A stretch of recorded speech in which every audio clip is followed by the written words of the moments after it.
Cross adapter installation.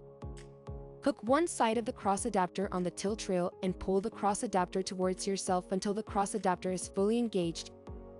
Ensure both legs are fully engaged with the channel. Ensure proper placement of the top rail.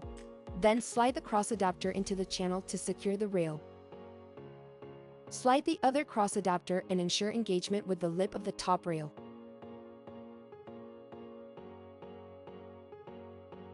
Using impact tools is not permitted when using electric tools. Use a torque limiter rated for 12 foot-pounds. Ensure the cross adapter remains meshed while torquing.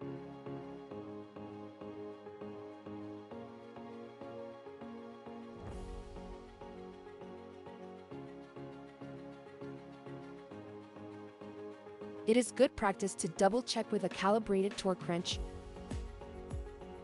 Finally, torque mark all clamps,